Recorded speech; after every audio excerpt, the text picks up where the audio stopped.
if you can get one person to pay you, there's a bunch of other people that will probably pay you for it too as well. This is Memoirs of a Fitness Trainer podcast. We are your hosts, Ryan Tullis and Tyler Johnson. Joe, how the hell are you, sir?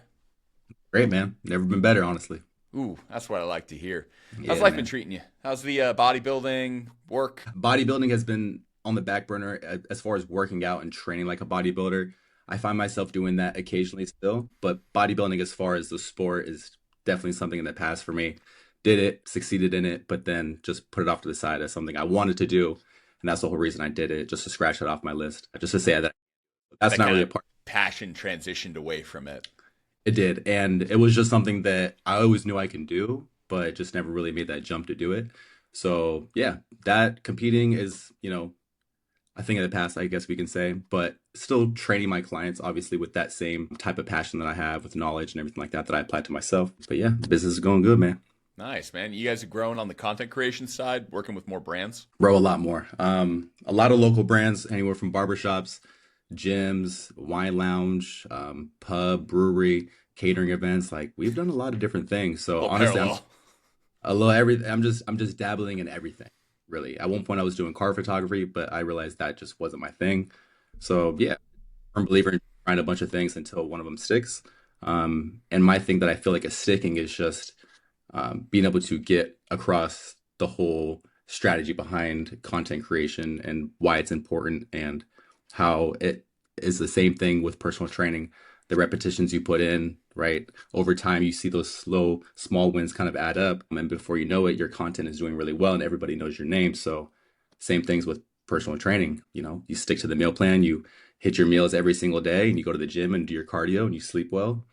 I think if you just cross off all these boxes over time, you find yourself getting to your goal. So just Trusting the push. process, that whole thing. Okay. Yeah. That's awesome, Look, you man. just got to trust the process, honestly. Nice. Okay.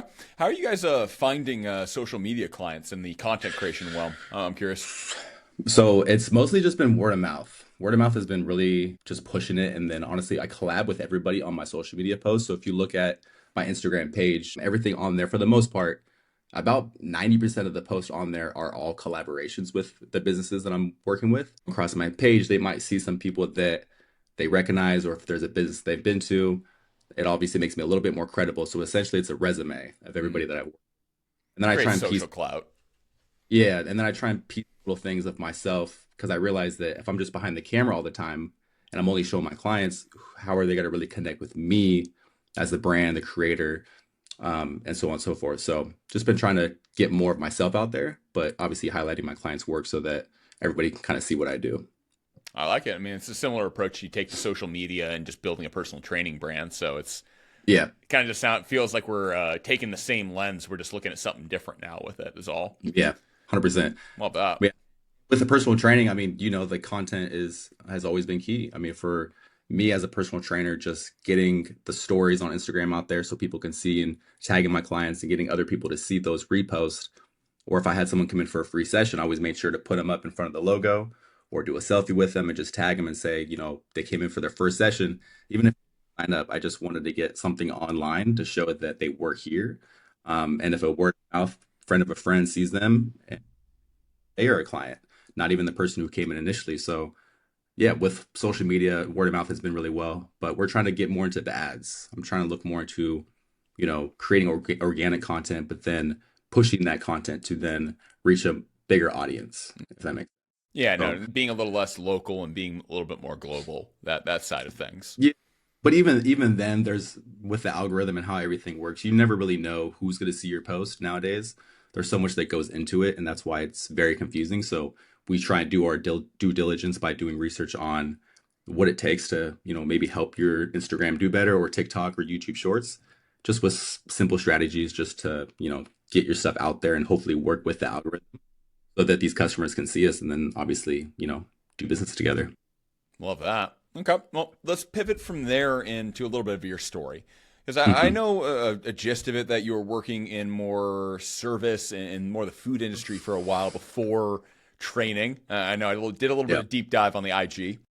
Damn. and went from there to working in personal training and then competing in bodybuilding and working with Yeah. some people online to now you're doing content creation for other businesses as a primary Yeah. business. So kind of walk me through that whole journey, man. That's a tale and a half. Yeah, man. So, I mean, growing up until my senior year, I played basketball. So I've always been very athletic. Always wanted to hold on to that aspect of myself as just being very physically fit. So going into personal training was something that I wanted to do a while ago, but never did it because someone told me they don't make a lot of money. Makes sense. Yeah, that tracks. Do something that's not going to make money. So at the time, I was bussing tables over at BJ's in Roseville, and I wanted to be a firefighter. I told myself I was going to do the whole academy program, whatever it be. I can see that. No, I saw it too. I thought a little bit too, but I just didn't want to. I realized that I liked the physical aspect of it, right? And I just loved the training, like the getting ready to be a firefighter because I wanted to be physically fit. So I found myself in the gym a lot, and then working at BJ's, a lot of people would ask me if I played sports or if I was a trainer or anything like that because I was obviously keeping up with my physical fitness. And I kind of realized like I think if I just push the personal training, I could probably get some clients from the people that I work with and the people that I just encounter at the restaurant every day. So slowly but surely, man, That's cool. I kind of, I almost want to say I cheated the system, right? Because I put myself in a position where I can talk to a lot of people. I was working there 5 days a week. Hmm. So my 8 a.m. to 4 p.m. I was the only busser that worked the entire floor for that time frame. And there were some times where it was slow, there were some times where it was busy. And I just honestly, I mean, obviously I didn't want to be a busser forever. But anything that I do, especially that, I hustled. I hustled. I always made sure that I made sure everybody was taken care of because I realized that if you can just take care of people, they'll pay you back, Hmm. right? That work ethic, if you show you have it, well, if you have it in one thing, you typically have it Yeah, in more. And I think even if you're doing something like being a busser or making someone's coffee or being the dude cleaning the offices, if you can yeah. show that work ethic in there and then you go do something, put a value offer behind it, like you Yeah. did with, hey, I work in personal training. I think that goes far, man. That's cool. I used I've to, never thought about it that way. I used to work at the dump. I used to work in a warehouse. I used to work You work at at, the dump? I've Damn. had struggle. This was when I was like 19. So obviously this wasn't recently. I'm 32 now. I know better than go get a job at the dump. But back then, I mean, look, I just graduated. I was cool. I wanted just to work. I wanted to make money, and I was going through a breakup, and it was just a weird time in my life around then. And it didn't last long. I wasn't there really that long at all. It was a temp job. So I was in a place where I went to a temp agency, and I was like, "Hey, what kind of jobs you guys got for me?" And they said, "We got this," and I said, "Well, I got nothing else, so I'm gonna run with it." Might as well. God, that'd be But rough though. We're working at the dump straight off of a breakup though. How was that headspace? it was a part of the breakup. Oh, It was, but the thing was, is that the breakup is a whole nother story. But I'm not gonna lie, she was taking me to work. She was very much supportive of me just grinding and doing money. The relationship didn't work for other reasons, right? But as far as that goes, just to kind of wrap that all up, no matter what I did, I just made sure to give my all. So even though I was working at the dump, I still gave 100%, like if it was my dump, you know? hmm. And on the plus side of that, I wasn't working inside. So I was working outside. So to go with the physically fit stuff, we had to sort through the metal, the wood, and pretty much just people would drop off stuff. So if you go to the dump and you drop off like a couch or a headboard or whatever you want to get rid of, we would just separate and organize accordingly to whatever it was made out of, right? So I wasn't working with garbage, but I was in the dump. I smelled everything every Yeah. single day. It's still So what living the I'm saying, life. and I've done the worst of the worst in a way as far as jobs go. So it really made me appreciate the different levels of work that I've done from the dump to busing to working in a warehouse, which is a lot cleaner, but it's very much like you're a machine. You clock in, you clock out, and you're pretty much just working for the man, I guess you can say at that point, No, but that you makes know? sense how going through that track record to then find something like fitness where it's like, oh, this matches completely with who I am as an individual, my identity, this Yeah. character archetype that you live. And well, that makes perfect sense to find fitness. But my question is, why not earlier? Earlier for fitness. Yeah, like why not at 19? Why not at 22? So that was around the time when I was told by a close friend of mine that personal trainers don't make any money.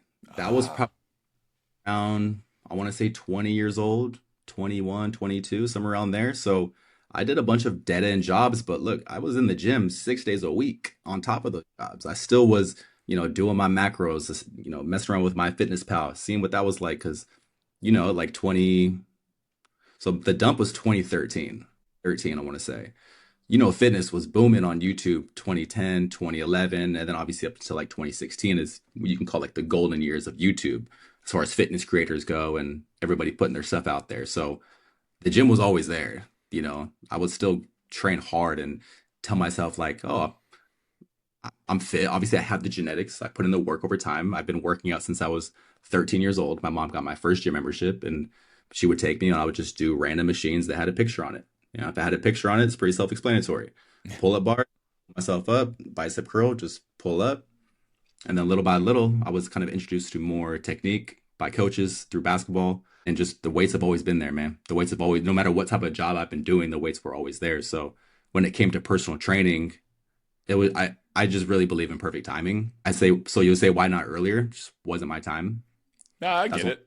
I mean, there's certain times that even though you might have the opportunity in front of you, that you're not in the right headspace to actually tackle it. Like, but that's I the can thing. think back to dozens of opportunities that I missed throughout my career. Mm, And I gotta say, most of them, I'm like, damn, I'm so happy I didn't yeah, get that thing or I didn't start that yeah, earlier. Like, yeah. yeah. And I never had the opportunities to do it really. I just never took the time to create those opportunities when I was younger, right? Mm. So to kind of go back to the busing story of where I was as a busser, tables, a part of that work ethic, I had to make sure that it was spotless. Otherwise, I wasn't doing my job, right? So I knew in the back of my head when I found Absolute Flex Appeal, they reached out to me as a to be a trainer. They liked my content. I was just posting videos of me working out, and they thought I'd be a good fit. So I came in for a meeting, talked to Tyler, and he got me on as a trainer. And around that time, I was busting tables, but I realized I got to get my own clients. I have to hit people up. I got to find a way to get them in the gym. So outside of me talking to my people that I work with and the guests that came in, I would sneak to the back after I bust all the tables so no one can say anything. It's clean. No one can say do that. I've done everything. I'm gonna go in the back for 5 minutes, send out 30 DMs. I'm gonna send out 30, 40 DMs to anybody who wants to come in for a free session. And little by little, Hustle. people came in, and I used to get my clients or my coworkers in and make it seem like they were my clients by just posting on the story. And little by little, I became the trainer. Everybody I went to school with was like, "Yo, you're a personal trainer now. I haven't been in shape since we graduated. I Help need me your help." out. Yeah. So then I realized, like, with what I was doing, creating my own income, creating my own, schedule and stuff like that, it was a good life. It was a good life. It still is. But at that point, I was hungry. I wanted to be the trainer, right? I wanted to be that trainer that essentially I wanted to get everybody in the gym. I Mm. wanted to meet people in the gym as possible just to get my stuff out there. COVID helped me out a lot. And that's crazy to say, but a lot of people can say that. Unfortunately, I know a lot of people didn't do well with business wise. For me, it was booming. It was booming. A lot of people needed to work out, and I found myself going outside and doing group classes.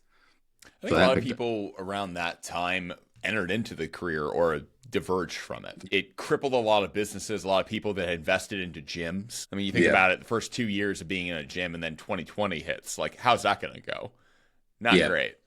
So I no, think it hurt a lot of businesses, but because it cleared out a lot of people who didn't have a good foundation when that yeah, happened, it created a lot of opportunities for people to come in and just absolutely just start crushing it. yeah. And with that, I mean, I don't. So with Absolute, were you there post COVID? Yeah, post COVID. So, I mean, they stayed open. A lot of places closed down, and they were one of the few places to stay open. And they knew us as trainers, this was our income, right? And I think the gym at that point realized that as their income too. So they were like, screw the whole 6 feet mass stuff like that. Just wipe your machines off, and we're going to stay open to anybody who wants to come in, Oh right? yeah. And that was, I want to say, like 2 weeks after the whole announcement when everything shut down, when the world shut down, right? Mm. 2 weeks after that, they opened back up, and we were able to come back and train our clients. So that kind of just we were the only place open. So of course, me hustling as a trainer, I mean, nobody wanted to come train with me, Gave you you a know. lot of So opportunity, a big edge. I took advantage of that. I realized that not a lot of people are doing this, so let me just promote myself here. So a lot of people were coming from Sacramento, Folsom. It didn't matter because we were the only place really open. And I'm a great trainer, so a lot of them got good workouts. Yeah, it's the opportunity for the time that you have and what's going on. It Yeah. created it so people would travel larger distances, spend higher premiums to be able to get the service than they typically Yeah. would have, which gives someone Yeah. in their first few years of working in fitness, oh my God, that's a slingshot forward and a half. That's awesome. Yeah. But with that built up energy, right, it starts to slow down after a while, Hmm. right? So even with then, when everything kind of opened back up, a lot of people were like, well, my gym's open now and I can go work out over here essentially. Like you taught me a lot and you really helped me, but the world's back. I'm gonna go back to my normal thing, do my thing, and then the gym was still busy, but I think everybody that went there knows that around that 18 to 20, 21 and a half ish time frame, that place was booming. It was doing really well. Yeah, I have a lot to. I'm grateful for all the things they gave to us to stay open and stay busy, right? Because I feel like that all went towards where I am now. Love So that. That's taking advantage of opportunities. And I do think a big part of success is just identifying opportunities when they get put in front of you. Like right, COVID, I think back to, I seized a lot of personal opportunities when we were all in yeah, quarantine to just really get my life in order. But yeah, professionally, oh my God, I missed the mark on that so yeah. hard. But Not even a little bit. But even then, I think we all were hitting the DoorDash. I Yeah. was eating like not good food. Uh, Despite being a trainer, I'm like, hey, like everything's shut down. What are we gonna do? You I know, lost 25 pounds over quarantine, man. I got in great shape, got a tan. It was awesome. nice. I mean, after a while, once you opened back up, there was a little less. I guess you can call it COVID depression. We weren't just inside the house anymore. Yeah. And for some moment happened, bro, when during COVID and it clicked, I was like, I think some people were messaging me and asking me if I was doing any training outside. And I was like, no, why would I train anybody outside? Like that really doesn't seem like fun or ideal. And I think my headspace was kind of weird around that time, not really knowing about who I'm getting in front of because COVID was at that time was we were all really unaware of what was That really was going on. scary. The unknown of what it was. Just all the stuff they were putting out there about essentially if you're going to be in front of somebody, you're going to get this sickness, disease, and essentially die, right? So the whole thing was just to keep distance. But I realized, like, I think in my head, I was like, fuck it. I think Like, you do kind of have to get to that point. But let's just run it. well, my question from here is you go from the personal training and all that. That makes sense to me and capitalizing on some great opportunities and just being someone that portrays something and staying to that and that getting opportunities as well.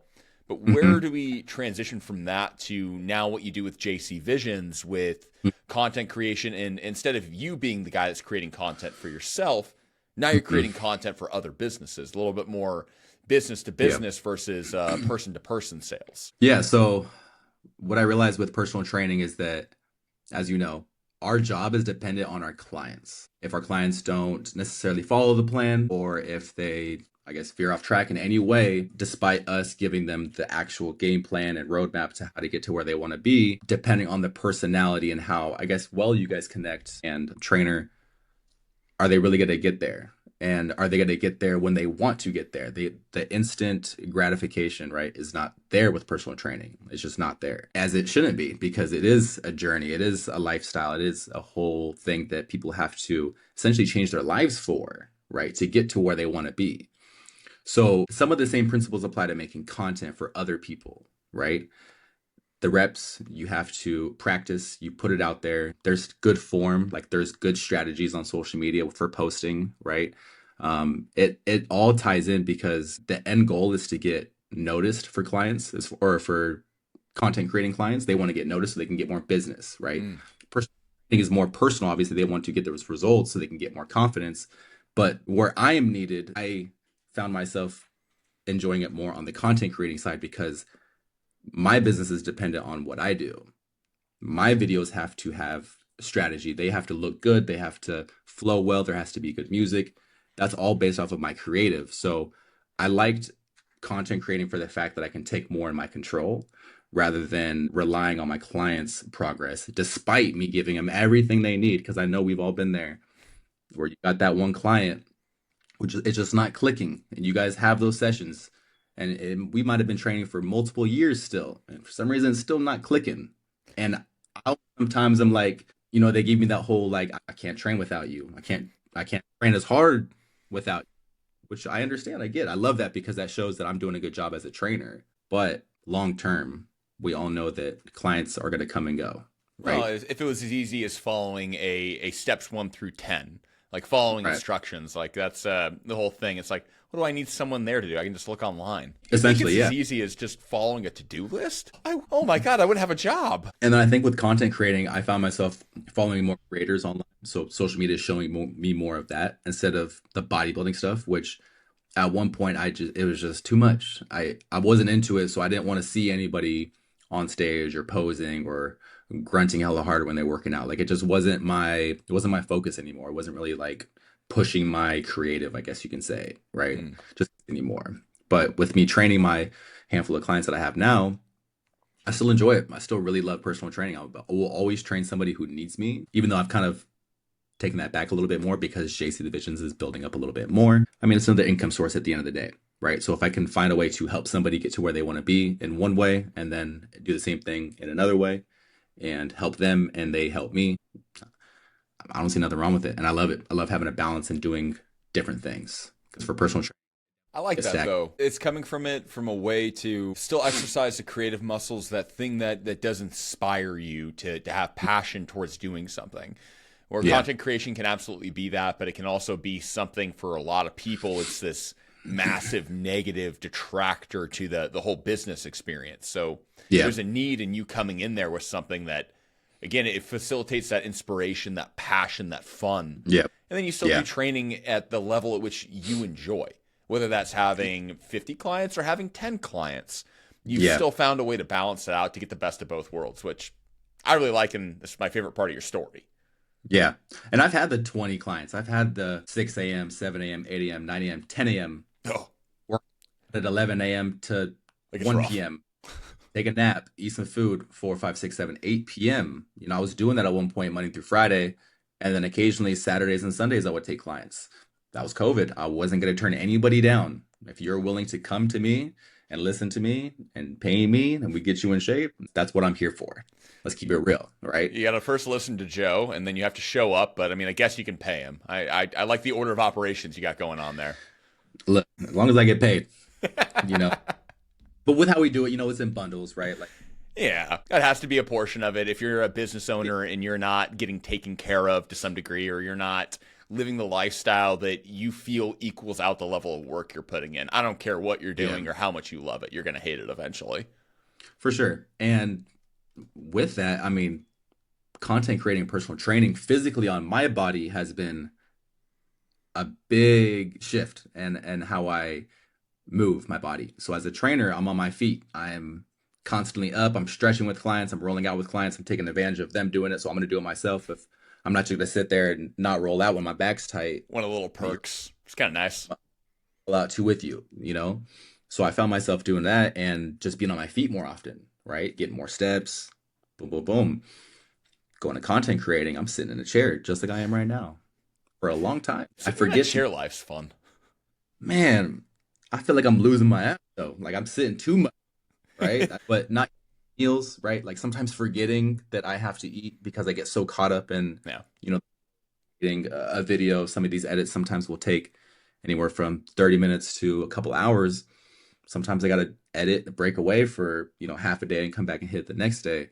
So it's just been a lot. It's been very different physically for me. And that's why I do enjoy having a couple clients in person still, is that I get to get out and, physically connect and talk to somebody face to face and then come back and do stuff on the computer. So a little bit of both, a little balance of both, doing the in-person working and then I guess you can say the computer work. I get that. I mean, that's more or less what I do. I mean, right? Yeah. It's you stretch this creative's muscle, but it does, and this is more what I found, and it kind of sounds like you have as well, that the more the creative muscle gets stressed and you rely on that, the harder it Yeah. gets to view the physical. It gets harder to view this as my priority when I'm creating this whole world out here on camera, more or less. 100%. And then when I go and I do the content for the people in the gym, And then, I've been slacking, let's say, because I've been caught up in the mix, whatever excuse I want to say.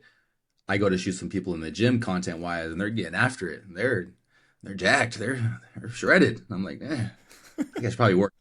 I should probably get that like back because at one point I definitely lost it.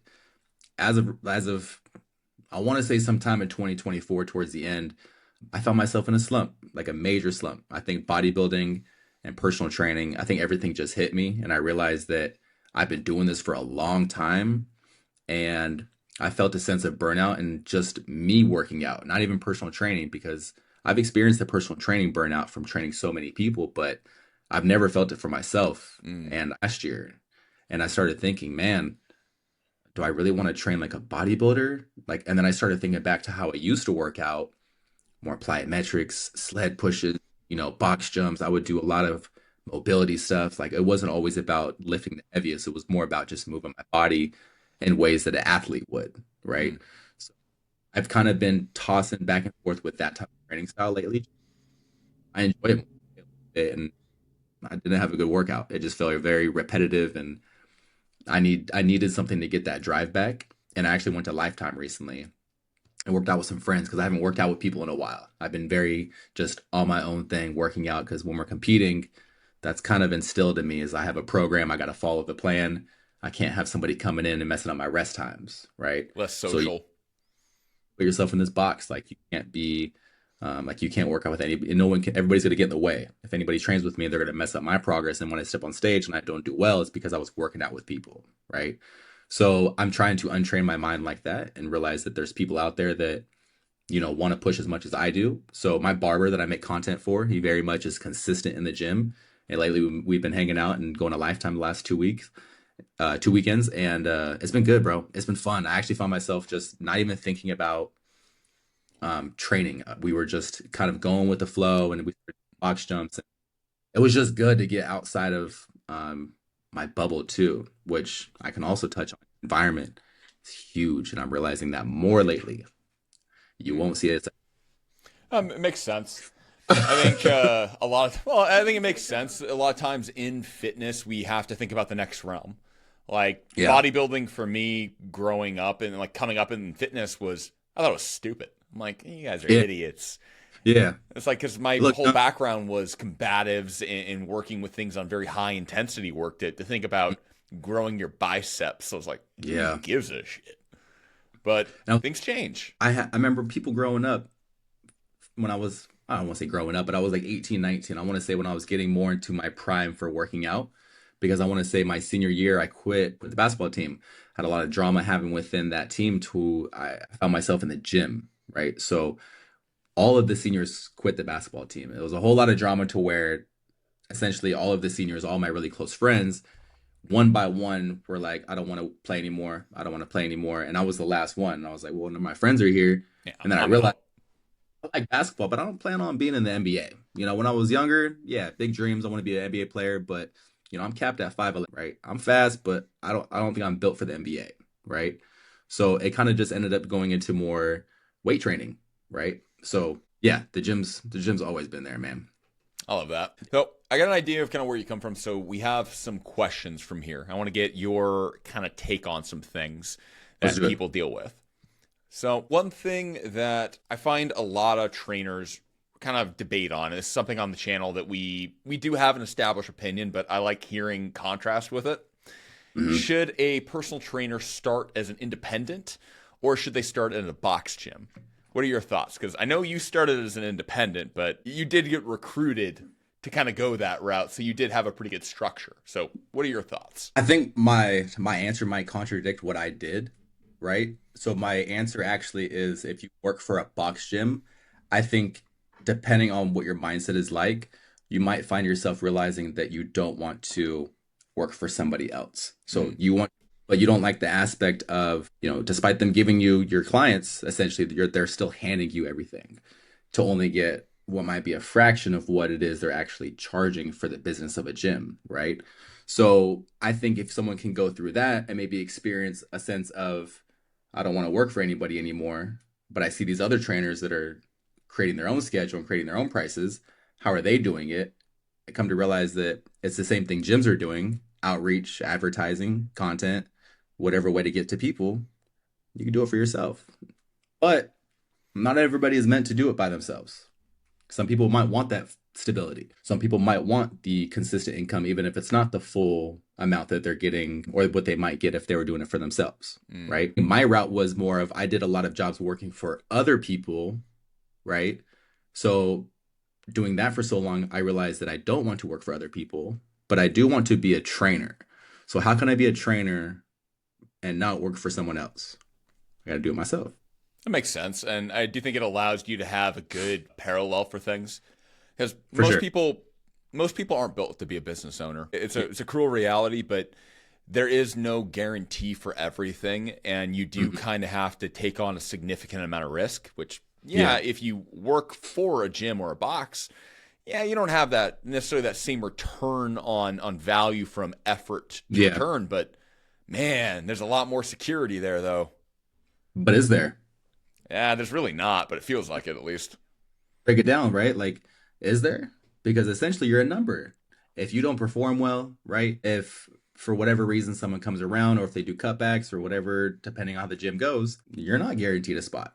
No, You you can can say get that like, about any job, though, right? Like any job. I don't care if you're a lawyer, a doctor, or a teacher.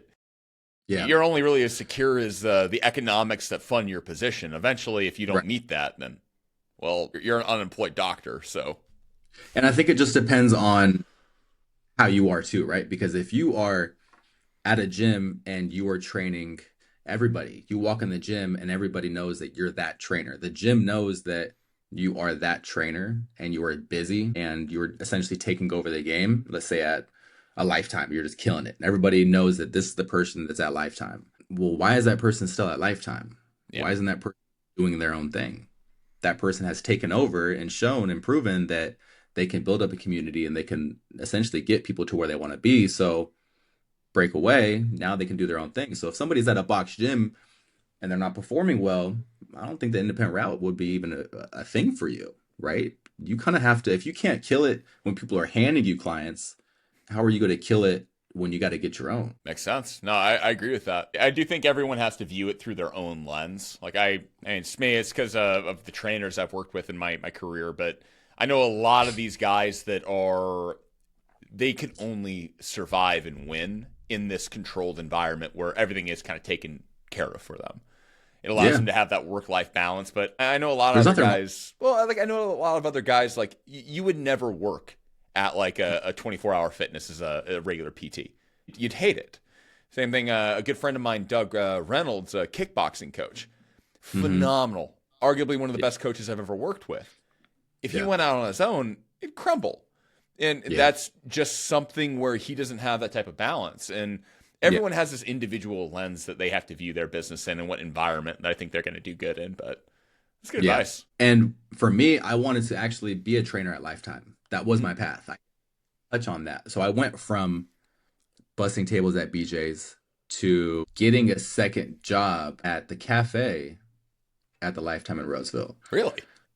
Yep, because I wanted to be employed by Lifetime. So when I applied to be a personal trainer, I'm going from within.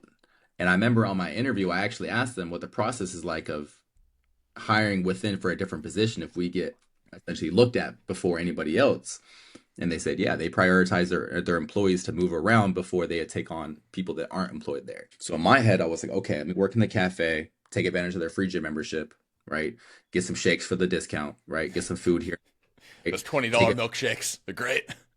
take advantage of all the perks, right? To eventually find out that I didn't want to work for Lifetime because Tyler from Absolute, who created Absolute Flex Appeal, had DM'd me at the time and said, hey, like I see your content. Would you be interested in coming in for a sit down and maybe talking about you becoming your own personal trainer?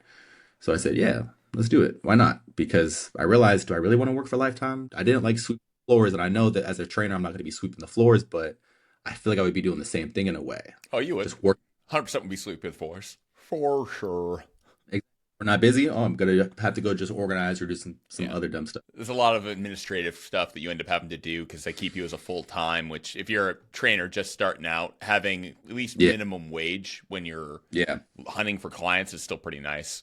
But okay, then next question I have for you is more around the money realm. So you found some pretty good success early on in your training career, which most Yeah. people it usually takes a little while longer. But Hmm. trainers and success and money, my God, does it go out quick.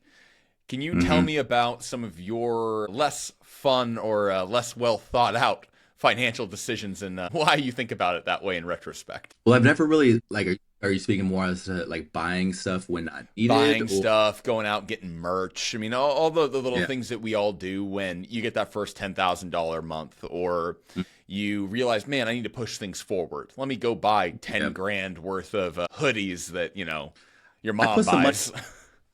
put some money at that point, right? I really was doing. I was like, I'm gonna go get a car, right? And it was during COVID, and it was a Mercedes. It was nice. It was cheaper, but like than your typical Mercedes, but it still was a little bit of money. So I ended up putting money towards that, and then other random stuff. Um, it kind of goes against me being a trainer, but I mean, I did a lot of DoorDash. I was very proud of my metabolism. My metabolism was really good.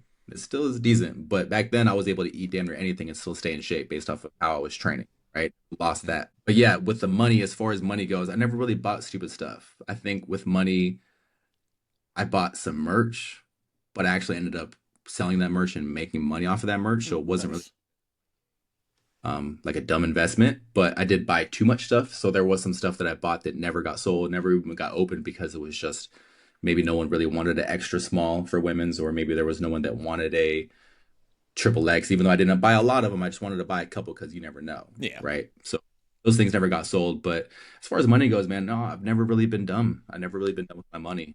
Okay. Then have you ever, is there any way that you view finance from this lens? Because it sounds like we've never had like a big mistake or at least something that you felt cost you. But have you viewed money in some specific lens that's helped you avoid that? Mm, Trainers, that, my God, I mean, especially like you talking about your car, that is yeah, something trainers love to do. They hit that first 10K month and you know what I need? BMW. Like, whoa, whoa, whoa, reel it yeah. back. That was the one thing that I mean, the car for me was like, yo, I'm working hard. I'm tired of. I had a piece of shit Toyota Matrix at the time. I was like, I need to upgrade. Toilet Doing too well. Matrix. That's great. And it wasn't even mine. It was my mom's from, that it was like a passed around through my brother and sister. We all kind of exchanged that car at that time. So I ended up getting my Mercedes, and that was my only thing that I really bought that I thought was extra, right? But even then, bro, I've never been done with my money. Even then, I've caught myself, wearing like when I'm training people just a cut off, right? Like I don't really pride myself on buying a bunch of clothes just to look apart or anything like that. Trainers, I mean, what can you really get to make yourself? We're not like rappers. Like I'm not buying chains and like, the big cars, right? Except for the Mercedes. But even then, like I don't really see anything to really get to make myself try and stand out or be that way. I always just prided myself on my work. My clients were a representation of Mm. my work, and never really was the things that I bought. It's got an Some of the stuff. element of frugality almost kind of built into it as a standard. It's kind of what it sounds like. Yeah, yeah. I've always been pretty smart with my money, whether I've been really busy or not. On the money side, I mean, in the very beginning, I can touch on how I almost didn't make rent, and I was going to not be a personal trainer anymore because I was like, oh, I can't. But Yeah, that I think that kind of happens with every new business venture where you yeah, walk into that first couple months and it's like, oh, yeah, yeah. hopefully that credit card holds strong this month. Because you can get a bunch of free clients and get them in for a session and hope that you can sell them on a package, but not always.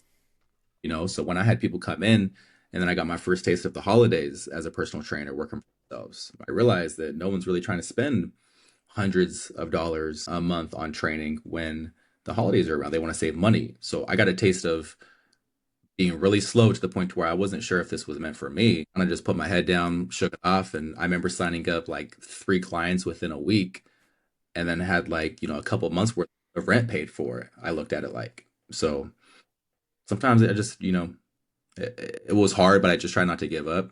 Hmm. I realized at the point I was very hungry for it. Like I knew I really wanted to do it, and if you can get one person to pay you, there's a bunch of other people that will probably pay you for it too as well. I believe, right? I agree with that.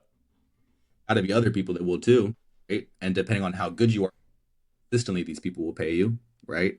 So yeah, I just prided myself on that and just, you know, didn't let that moment get me down. But look, I'm sure we all experience it still. I do. There's slow times, there's busy times. That's how it is when we work for ourselves, you know? Oh yeah, It's not always that's the training industry, right? It's a perfect mirror of people. People aren't always going to care about their fitness the same way as they do throughout the year because we don't, yeah. right? Like there are times of the Yeah. year where man, I want abs. Other times, nah, I'm gonna get a crumble cookie for the second time this week. I don't care. And at one point crumble cookie was 3 times a week. Dude, I can never eat another crumble cookie again. That stuff It's been repulses me so now. it's been a long time since we've had it, but I definitely had a phase. My Yeah. off season was, you know, bulking, not putting on muscle, Oh calorie check, yeah. I'm and I'm I in, count. I'm in a gaining phase. What are you Yeah, gaining? Love handles? you know, there's about 7 grams of protein in, I'm just saying, have 6 of those bad boys and you're anabolics, man. right? So I looked at it like, okay, there's some protein in it, right? So, but at one point I was doing a lot of crumble, right? But that soon burnt out because I realized, okay, yeah, I'm getting strong, right? I'm putting up a lot of weight in the gym because let's say the extra calories, because it wasn't just crumble. There was times where I would, you know, dabble in other high protein Yeah, yeah, cheat meals. yeah. You weren't just like walking into a Krispy Kreme and then No, not leaving for 3 months. Like I get no. it. But I mean, with that, that's the whole bodybuilding culture. That could be a whole another podcast. There's a reason why I was eating that way. I knew that I couldn't eat that way for another 5 months. So in my mind, I'm gonna get it all in right now, right? Because I'm working out and I'm getting bigger, right? Coach says I need a bigger chest, so I need to go, you know, eat some in and out and crumble and then go hit chest day 3 days a week, right? Like that's the secret. So with bodybuilding for me, after a while, it kind of skewed my mindset with food, and I'm, you know, eating like shit for the greater good because I knew I was going to be at the same time realized that there's a lot of mental things with the eating and the bodybuilding that I went through a lot last year. No, I mean it makes sense. It's just taking everything to the extreme, so it's always going to shift how we feel about certain things. But Yeah. we are coming up on about our hour, so I do want Yeah. to be respectful of your time. I want to hear from here. Where can we find you? What do you have going on? What is JTC Visions? Tell me about it. J No T. Yeah. JC Divisions, right? So JCTHEVISIONS at is my Instagram, Yeah, TikTok, we're YouTube. going to link you down below, and I've already got it in your underneath your Joseph. JC Visions is there. I don't know why I added a T. Cool. You're good. You're good. JC the Vision, right? Because I see the Ah, vision. the Visions. See the vision, right? But there's multiple visions, so that goes the whole way. And that's also something in the future, clothing that I'm looking into as well. So we'll see how that works. But for right now, man, yeah, just Instagram, TikTok, YouTube Shorts, JC the Visions. My name, Joseph Coltrin, is my actual page where I was putting more fitness stuff, just my regular day-to-day stuff, not really so much my content stuff.